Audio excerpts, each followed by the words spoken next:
Hey, this is Ron Coddington. I'm the editor and publisher of Military Images magazine. I am also the author of a series of books published by Johns Hopkins University Press. All of the books have attempted to bring together original, mostly unpublished images of men and women who participated in some way in the Civil War. These are narratives about folks that you've probably never heard of. These are the private individuals who were in the ranks. These were the lieutenants and the captains. These are the individuals who are on the front lines and have unique stories to tell and unique photographs to match. So the series is 5 books altogether. The last book in the series is the one that I'm talking to you about now. And this is Faces of Civil War Nurses.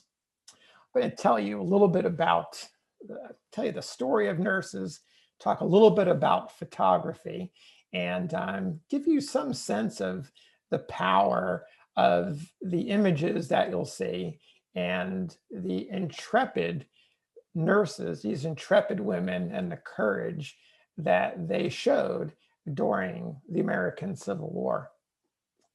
The best place to start really is, I think, with the cover. The individual on the cover is Marie Tepe. Her full name is Marie Brose Tepe Leonard. And many of you, if you're students of the Civil War, you know her as French Mary. She's a vivandière attached to the 114th Pennsylvania Infantry.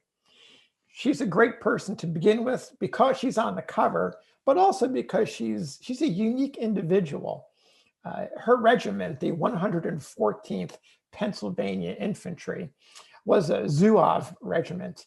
And you can see here, she's looking incredibly unique in her dress, her holstered pistol. She has the canteen that harkens back to her days in France and her culture. I also put a quote here so you can get a sense of what she was like as a person. This quote reportedly was spoken by her just before the Battle of Fredericksburg, as the regiment was lining up, preparing to form for battle. And the captain who was in front of her was yelling at her and other non-combatants to get to the rear so that the soldiers could go and fight. And she wasn't having any part of it. In fact, at one point, when the captain is ordering her to leave, she looks up him and says, "Maybe I'm not so scared as you are." And she laughs, makes no sign of obedience. Shortly after that, a stray bullet comes and reportedly strikes her in the ankle, a glancing blow, taking her out of action. Who knows if she would have actually been into the battle, but here she is in all of her garb and all of her Civil War-ness. So if you want to think about her in the larger context, she's really what I think of as a freelancer, a very small group of women who served as vivandières, also known as mother of the regiment, daughter of the regiment, a very, very small group of individuals who went to war with a specific regiment, usually connected to a husband, a father, a son, some family or friend connection. And if you want to extend that a little bit further, you've got paid and volunteer nurses, which is a much larger category. These individuals were parts of larger organizations, which are very unlike Marie. So for example, in the Confederate States, if you were a paid or an unpaid volunteer, you could make that connection. You could become a nurse through the Army or through a local or a state charity. This is pretty much your limit. This is your way in. If you're looking for a formal path to become a nurse, this is how you can do it. And in fact, in the Union Army, the same thing is exactly true. However, you do have a few other options that Confederate women do not have. And those are under the auspices of the national charities. You have the Christian Commission and you have the U.S. Sanitary Commission and its sister charity, if you will, the Western Sanitary Commission. So the union nurses have considerable more opportunity if you're looking for a formal way to serve. And this is one way to be able to think about nurses. Another way to think about nurses is how they dressed. Today, we think about nurses as being particularly uniformed, a certain look. You could pick them out in a crowd. And think of World War I, think of World War II, Red Cross nurses, the same similar look. In the Civil War, not at all the same. In fact, to define a specific uniform, I think becomes a challenge because they don't really exist. I talked about Marie and introduced you to her uniform. This is something that she custom made based on the regiment in which she was attached, which is a zouave look, which is based on a tradition of French Algerian uniforms. So that's a particular look really only connected to her. The woman next to her is Helen Gilson. And if there was a regulation uniform, I like to think that Helen is a bit closer to it. Dorothea Dix, who was the head of nurses for the Union Army, prescribed a very plain dress, not ostentatious, drab, not fancy silks, but traditional cotton and homespun type of fabrics. And Helen, although she has some ornamentation on her collar, her cuffs, and around the skirt of her dress, it's a pretty relaxed looking dress compared to some of the other ones that you'll find in 19th century photography. The woman next to her, Mary Morris' husband, is also very close to the Dorothea Dix ideal. There's nothing really fancy going on here. She does have a unique apron that's sitting over her dress. And that apron is custom made, much like Marie's Vivandière outfit. Mary's apron has some very, very large pockets in the front, and she has her hand in one of those pockets. I'll talk a little bit about her and what those pockets meant later on in this presentation. The last individual on the right is Sister Ignatius Farley. She's a Catholic nun, and she represents a fourth type of dress, a fourth type of uniform, and that is the clothing of their faith. This is a very traditional outfit that was worn by Catholic nuns during this part of the century. And so what she wore in church was what she wore in a hospital and elsewhere. Now, it's hard, in fact, you can't talk about the Civil War and nurses without talking about Florence Nightingale. Here she is. She comes to public attention during the Crimean War, which is in the mid-1850s. And she writes a book that later becomes quite popular. One of the quotes in that book is something that directly impacts Civil War nurses when she says, every woman, or at least almost every woman in England, has at one time or another of her life charge of the personal health of somebody, whether child or invalid. In other words, she says, every woman is a nurse. hold on to that thought, because that's really important. This idea that every woman is a nurse. No matter what your background, no matter what your training is, wherever you come from, every woman is a nurse. Now, I wish I had an image of Florence Nightingale on some battlefield during the Crimean War, but I don't. I do have this image of Mrs. Rogers with the men of the 4th Dragoons in the Crimean, a Roger Fenton photograph. So I imagine that this might have been something of the world that Florence Nightingale saw during her time in the war. Florence Nightingale, as I mentioned, comes to popularity and comes to notice in America coincidence with the Civil War. The question comes up is, how popular was she? What was her fame all about? And what did Americans know about her? So to try to answer that question, if you go to newspapers.com, which is a subscription service of thousands of newspapers, you'll find, if you do a search, over 7,000 mentions of her between 1854 and 1865. And I've put this bar chart together to give you a sense of how in 1854, 55, 56, during the Crimean War, you can see her popularity is rising. It dips a little bit in 1857, 58, 59.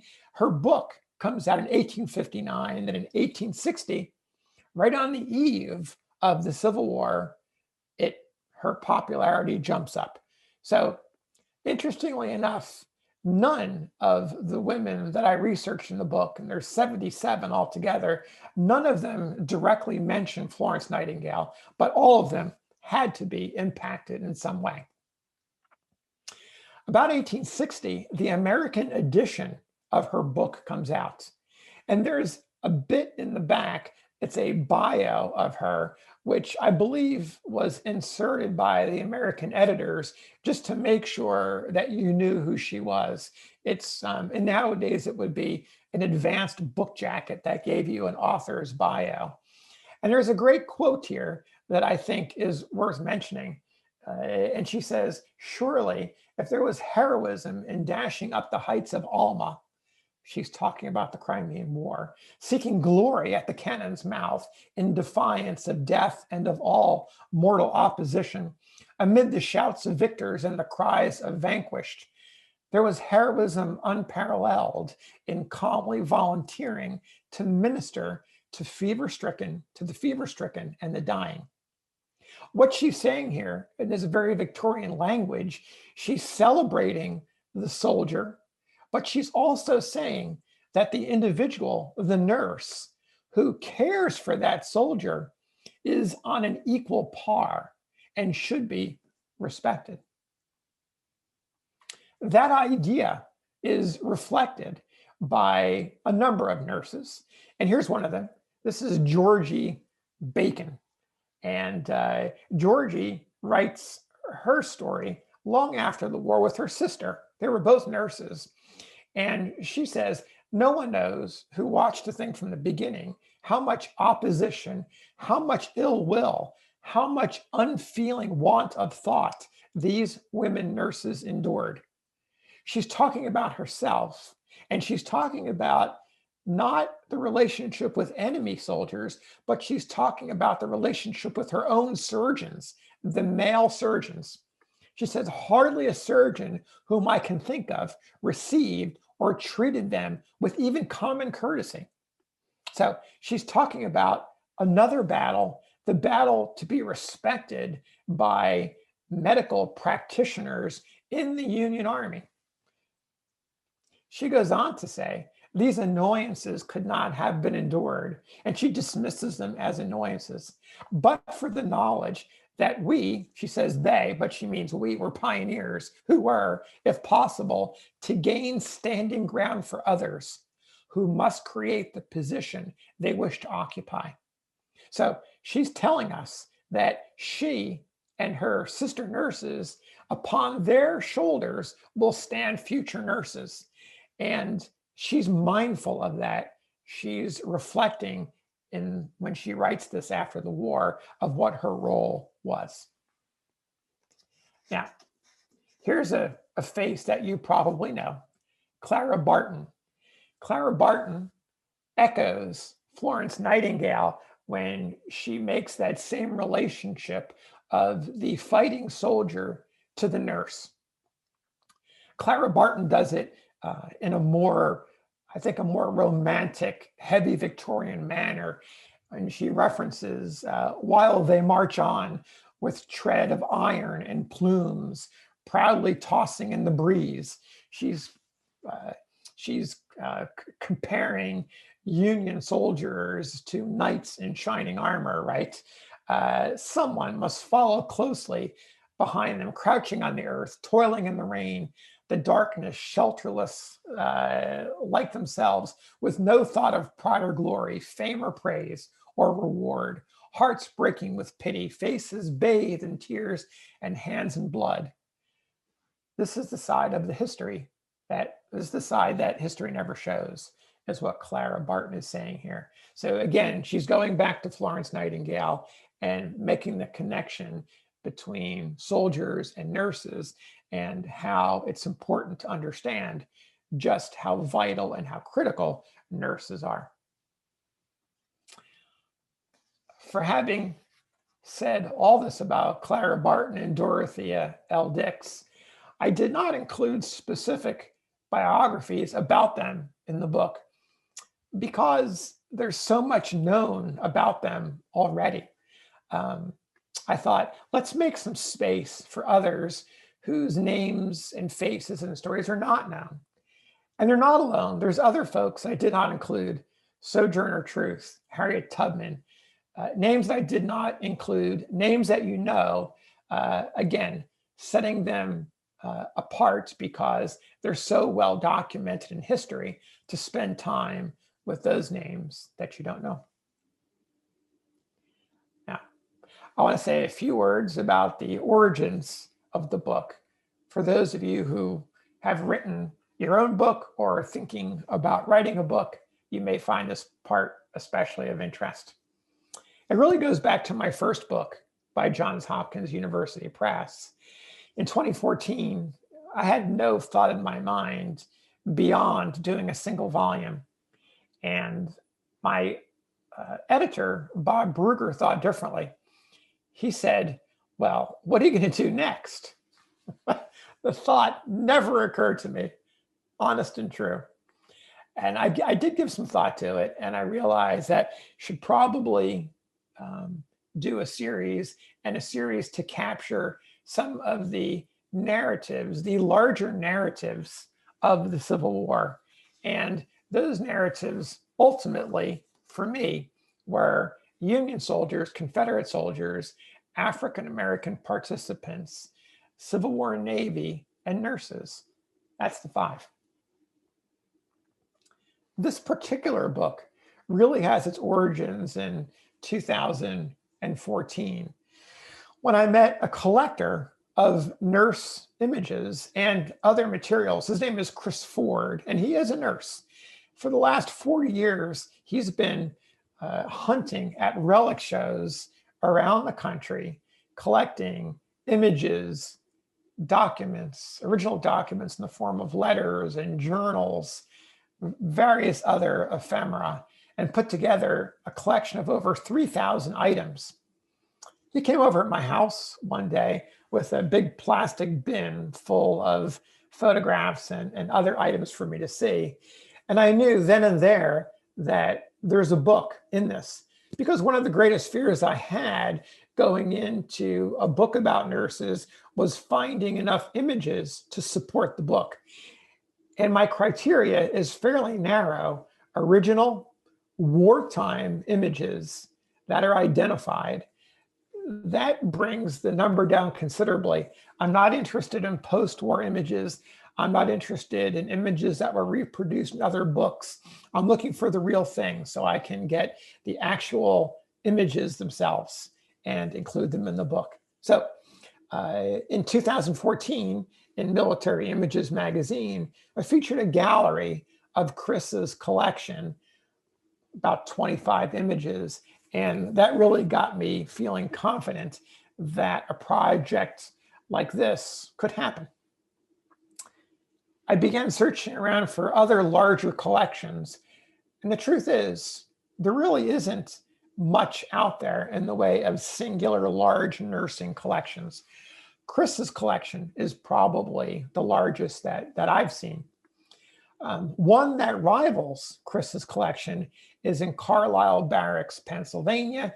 That's the MOLLIS, the Massachusetts Order of the Loyal Legion of the United States. I think that's right. They've got 125 plus big volumes that were collected back in the 1880s, images that were pasted into these big albums. And I'm showing you a couple of the pages here, because buried in those large number of pages and thousands of images, excuse me, you'll find a selection of nurses' images. So some number of those images became part of the book. So when it was all over, I found about roughly approaching half the book came from Chris's collection, 22 images from the MOLLIS collection in Carlisle Barracks. Another 13 images came from private collectors, and then 10 more from libraries and historical societies.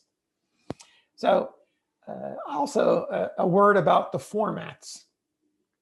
The vast majority of images in the book are cartes de visite, which were, it's French. We Americanized the term as card photographs during the Civil War period.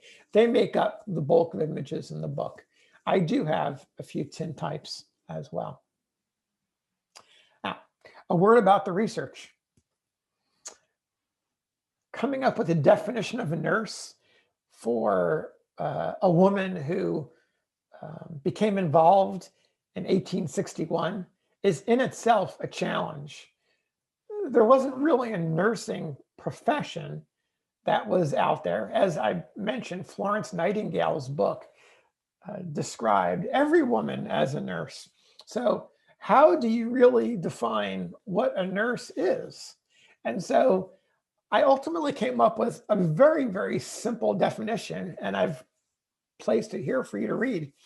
It's based on a common element. They all attended to at least one wounded soldier in some capacity on at least one occasion. That's the criteria for inclusion, provided there's a photograph of them to go along with it. So some personas emerge. When you filter it that way, you'll find a great range and a few personas, as I mentioned. One of them is Jessie Benton Fremont, a name that many of you know, the wife of the great Pathfinder, and herself a formidable individual who many say was stronger than her husband. Her connection to the Civil War on the surface seems relatively small. She's the perfect description of the definition. I found one example where she visited one hospital, and I assume that she saw at least one individual, one patient in that hospital. So I included her in the book for that. She makes it into the book for that reason, but she also gets credit because her work, her insistence that women be part of the Western Sanitary Commission is tremendous and largely overlooked, but she's the individual who made it happen. She was a pathfinder, much in the way her husband was, but she was a pathfinder for women nurses coming into the Union Army under the auspices of the very large Western Sanitary Commission. Here's another individual who fits that one-on-one definition, but in a very different way. This is Fannie Ricketts.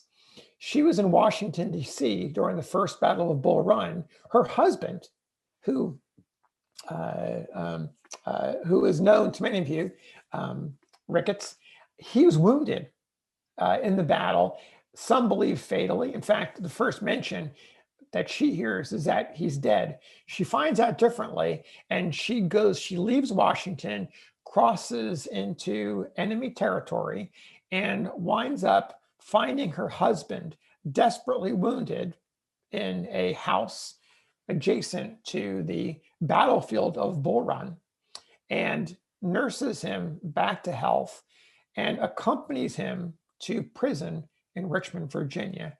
They're eventually both released, but this is an instance of one nurse caring for one soldier, in this case, her husband. Now, another definition of another persona that you'll find of Civil War nurses is exemplified by Carrie McGavick. The war came to her. She was in her home, Carnton, near Franklin, Tennessee, when the great battle happened in late 1864. She had an option to leave. She could have easily left the battlefield, easily fled before the battle occurred, but she didn't. She remained, and there's a story of her in her home, which has been filled with wounded Confederate veterans, Confederate soldiers. The skirts of her dress are soaked with blood as she's moved through the house. So it's another persona where the war comes to your home. Another persona is Elizabeth Smith, where the war comes to your town, or I should say, a number of soldiers come to your town. Her husband is Caleb Smith, who is one of the members of Lincoln's cabinet. And when Washington becomes a hospital city after the war begins. And she is best remembered during the war for being in charge of serving dinner, Christmas dinner, for 25,000 patients in area hospitals. This image is particularly interesting because of the backdrop. It may be difficult for you to see, but because it's rather faded. But if you look closely, you'll see a row of beds. You will see individuals in those beds in a variety of positions. And over to the left is a woman with her hair pulled back who appears to be talking to them or presenting something to them. I believe that this is Elizabeth Smith in her moment when she was preparing Christmas dinner for all of these men. Marianne Bickerdike is also a persona. The war, in her situation, she's the opposite of Elizabeth Smith. She went to find the war on her own. She didn't really go through official military channels. She was riled up by horror stories that were coming in through northern newspapers about how desperate the condition was of the Union soldiers on camp and in campaign. And she raised some money from her town, went down south, found her local boys, a local regiment, and she wound up staying. She attached herself to the army, and she lived the same privations, the same lives that they lived. And here's another individual. She also went to the war. She found her way to the war. But unlike Marianne Bickerdike, who went on her own hook, Annie Bell Stubbs, she went through the more formal channels. And a number of nurses did that. They went through formal channels to get there. Now, you may not recognize her. In fact, her real name is Anna Stubbs, but many people knew her as Annie Stubbs. You may not recognize her in this photograph, but I'm willing to bet that you know her from this photograph, which is a tableau that she participated in. This image was sold at the Western Sanitary Commission to raise money for soldiers. So there's a whole different conversation about the use of photography for philanthropic purposes. And here's Annie Bell posing with two patients for an image that was eventually sold to raise money for soldiers. Now, primary sources, you gotta dig down, you gotta do some real sleuthing to get to the facts of the lives of these nurses. I'm fortunate, I get to spend my mornings in 19th century. I love it there. There's a lot of unbelievable research, and thanks to the digital age that we live in, I don't have to go far from my desk, much like I'm speaking to all of you through Zoom.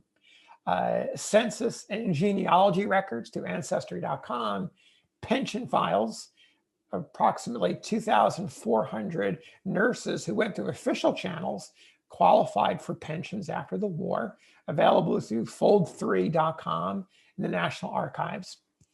Newspapers through newspapers.com, a site that I mentioned earlier, and the Library of Congress. And then, of course, books, letters, and diaries available through archive.org, a number of other institutions, and private collectors. Now, if you're into books, I'll give you just 5 of them to consider if you're looking for other reading materials. 2 of them are published the same year, 1867. And in my mind, they're regimental histories, only they're not. They're about nurses. These are, I never counted them, but probably hundreds of profiles of women in these 2 big, thick books that were written just after the war, to talk about what their contributions to the war effort were all about. Women's Work in the Civil War by Brockett and Vaughan, and then Women of the War by Frank Moore. 2 really interesting books, both free if you search for them online. Now, a few other books that fall under the category of memoirs that I would recommend. Georgie Woolsey, or Georgie Bacon, as she later became be known when she married. I mentioned her in the beginning of the presentation. Her book, really it's a pamphlet, something like 24 pages, 3 Weeks in Gettysburg, is a classic. She tells the story of what it was like. She and her sister, I mentioned earlier, the book that they wrote together was published in 1899, Letters of a Family, and she discusses their contribution, their role, and what they saw of the war. The last book I'll recommend to you is The Sketch of Life and Labors of Miss Katherine S. Lawrence. I'll talk a little bit about Katherine, who is also known as Kit, but it's a very unusual, I would describe it almost being an avant-garde book. I believe it only mentions one date. It's sort of a stream of consciousness book. So I recommend you check it out. Again, all of these are free if you can find them online. Now, there's those mornings when I'm in the 19th century and you get something, you get a fact and a detail that is just extraordinary. And I'm fortunate to be able to have had many of those moments during research for this book. And here's one of them.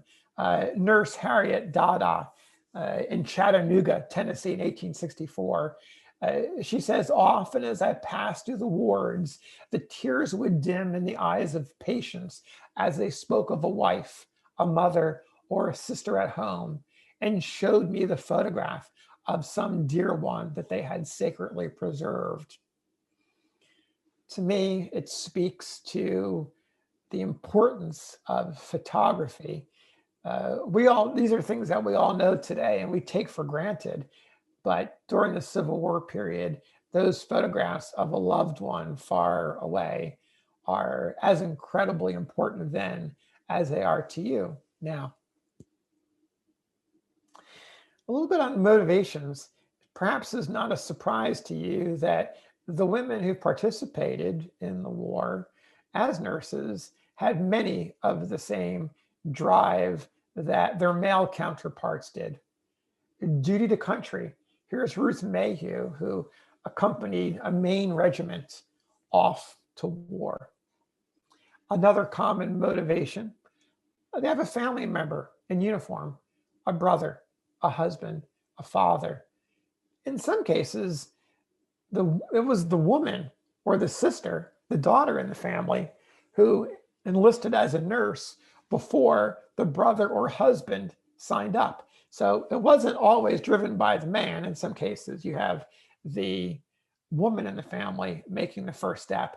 Mary Jewett Telford is a perfect example of that. Faith. I introduced you to Ignatius Farley earlier, and I'll talk about her again at the end of the presentation.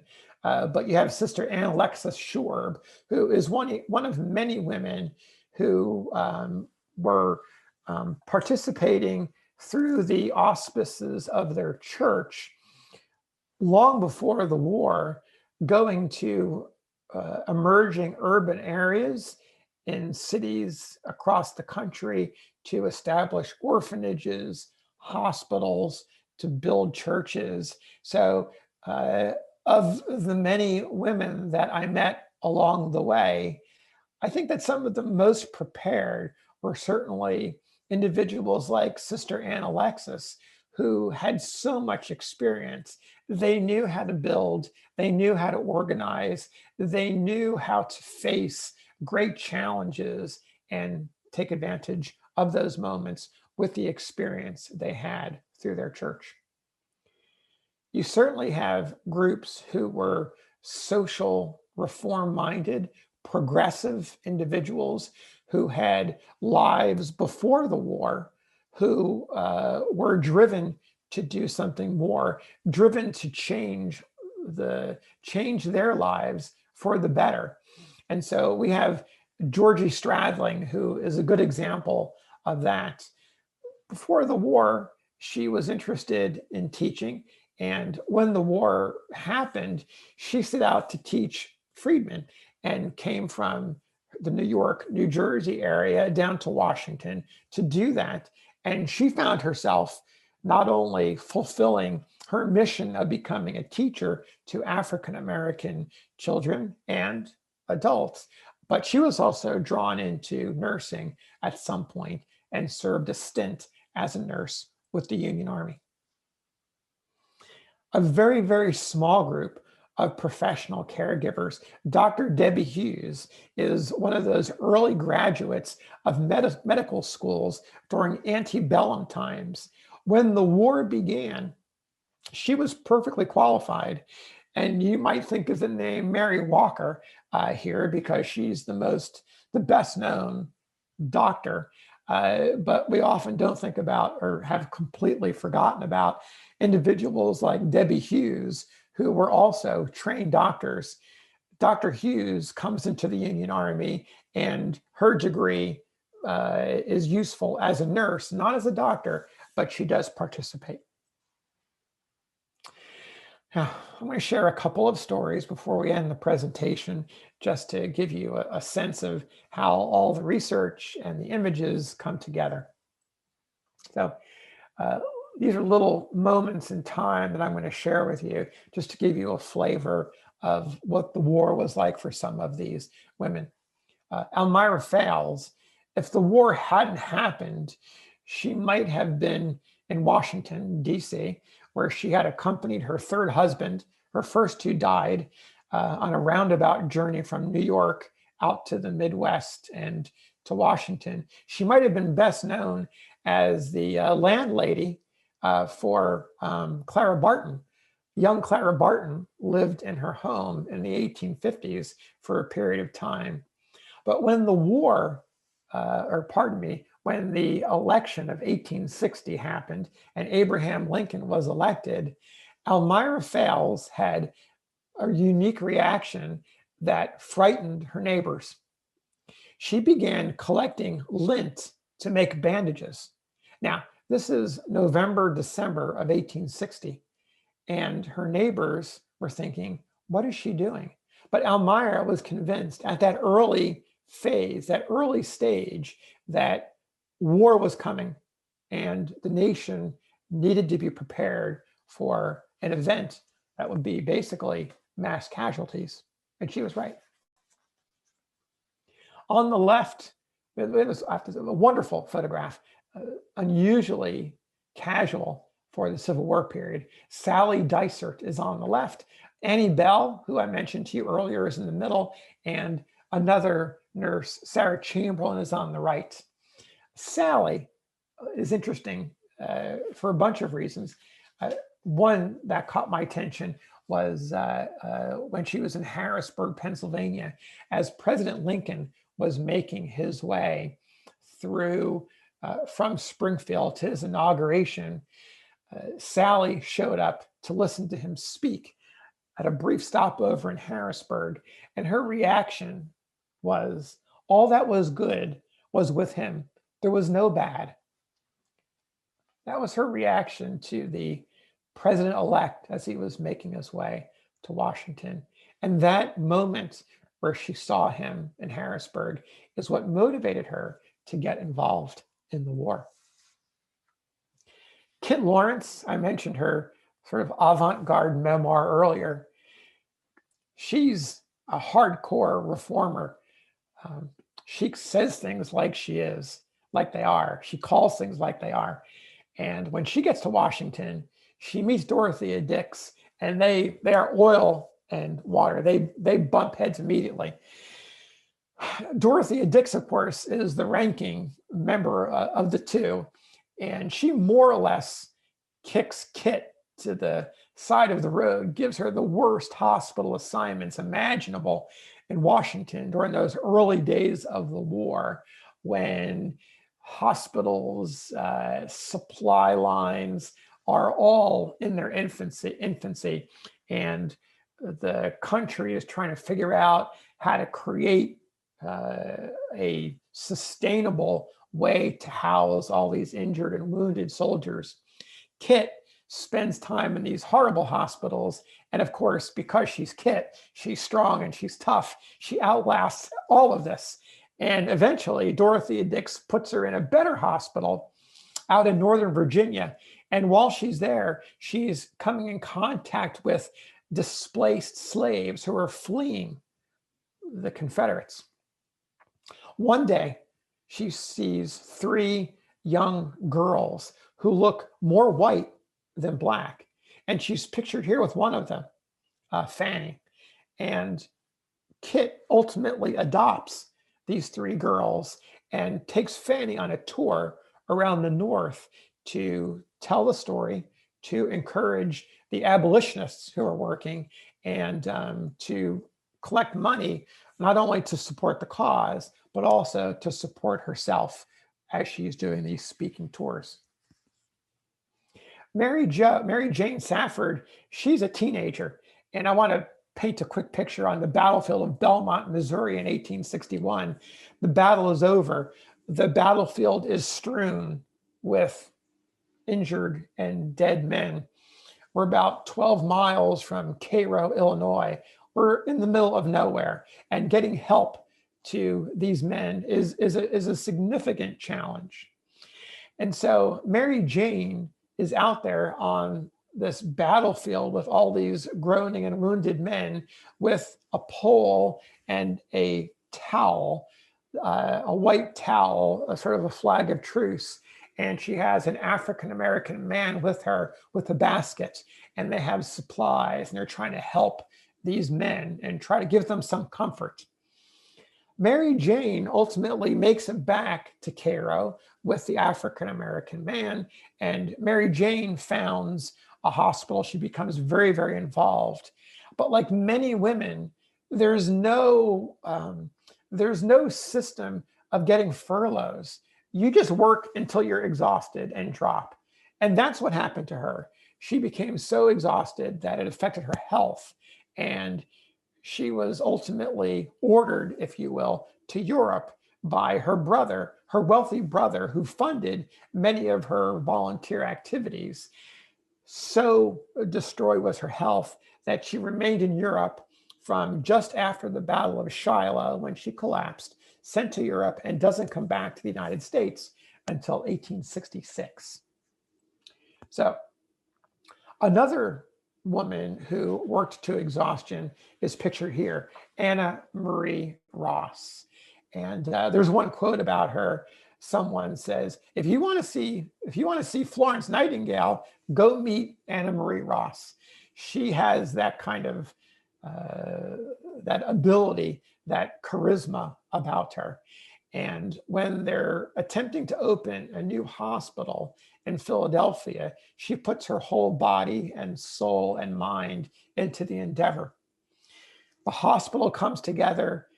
It is the ribbon cutting ceremony. It's all opened on Christmas Day of a few days before Christmas in 1863. And all of the townspeople, the important townspeople, are there to open the hospital, except for Anna Marie Ross. She's on her deathbed, and she dies the very day that the hospital she worked so hard to build was dedicated. I talked about Mary Husband early on and her custom apron. The pockets, those big pockets that you see her here, were called, the soldier boys called them her pocket full of miracles, because she'd walk around the wards and she would pull chess sets, books, stationery, pens, Harper's Weeklies, local newspapers, whatever you wanted, she kept in those pockets. And her trick was she would walk through the wards and she would listen to what the soldiers said they wanted. She would make notes, and then in her off hours, she would get those items and then bring them by as soon as she had them in hand. There's another vision of her that I want to share at Smoketown Hospital on the Antietam battlefield.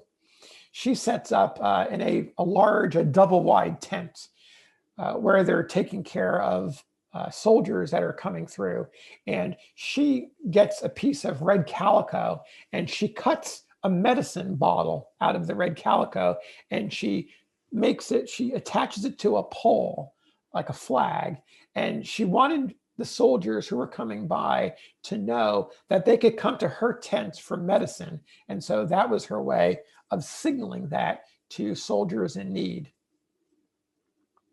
I talked about Helen Gilson earlier, about her more casual, drab dress that I think Dorothea Dix might have approved of. There's a lot to say about Helen Gilson, but there's one story in particular that I want to share, and it occurs after the Battle of the Crater. And those of you who know that battle remember that the U.S. colored infantry troops who, after the underground explosion of a mine, carved out a massive hole in the Confederate earthworks, the men charged, the Union soldiers charged into that hole. The Confederates eventually surrounded the crater. Unfortunately, the Union soldiers were poorly led. The Confederates wounded and killed a number of men. Some number of those wounded made it to safety and encamped near a white hospital.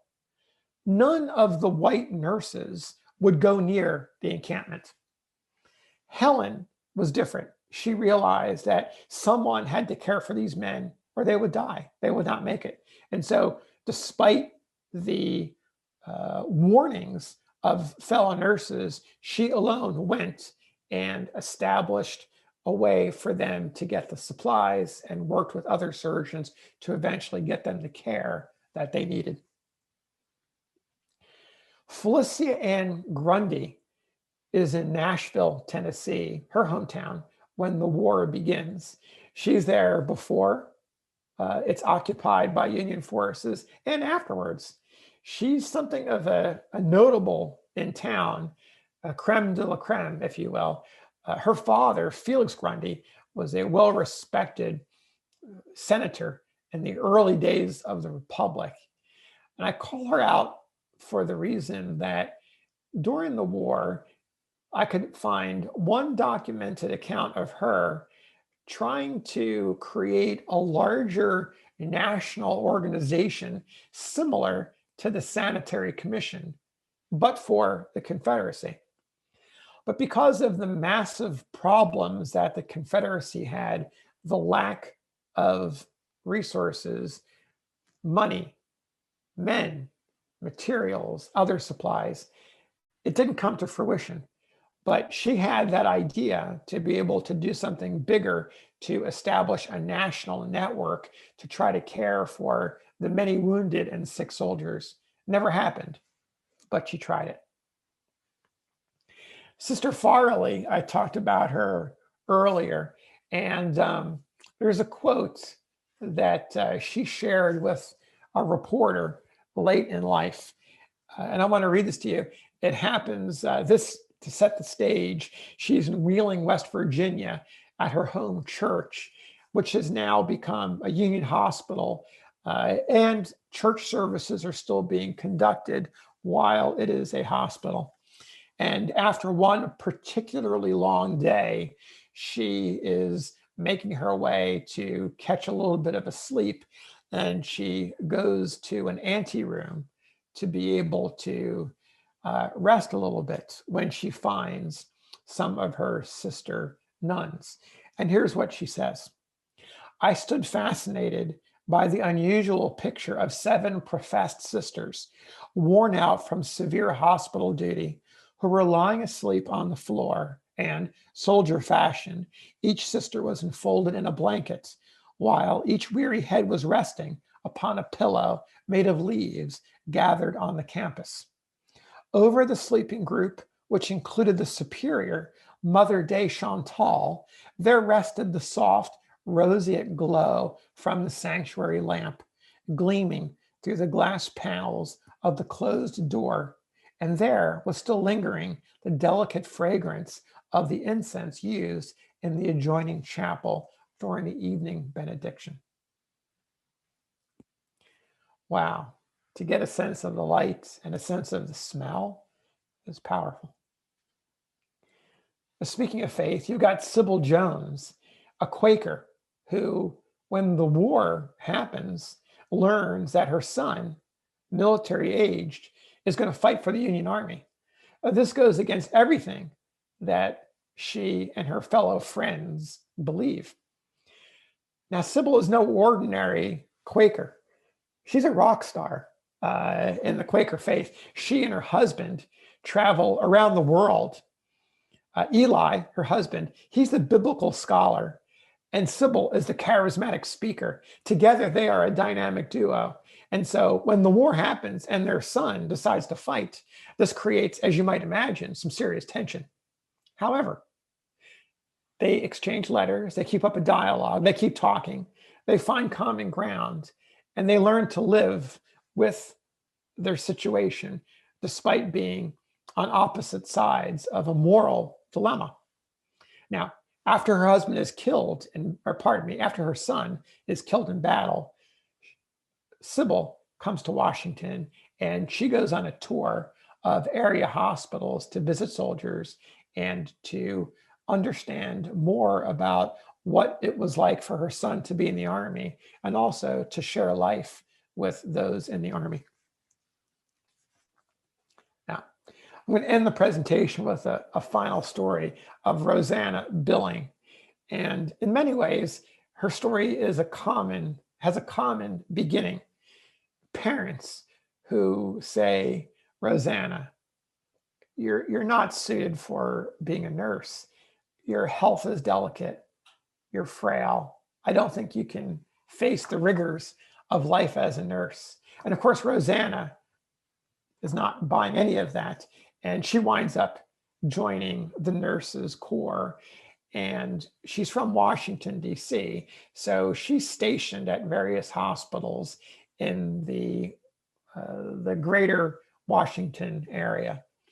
She ultimately gets assigned to Annapolis, Maryland, where in late 1864, an influx of prisoners of war from Andersonville are coming up from Georgia.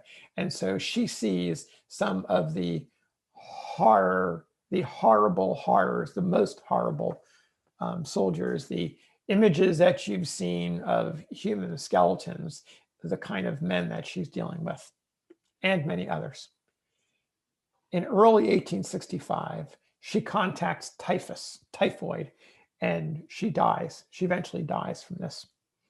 Now, by this time, so great is her reputation, she's not particularly known by everybody, but they all know of her.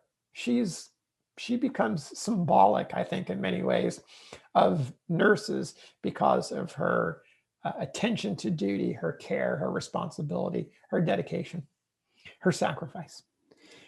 One nurse who hears about her is in Washington. And this other nurse who hears about her is a name you know. His name is Walt Whitman.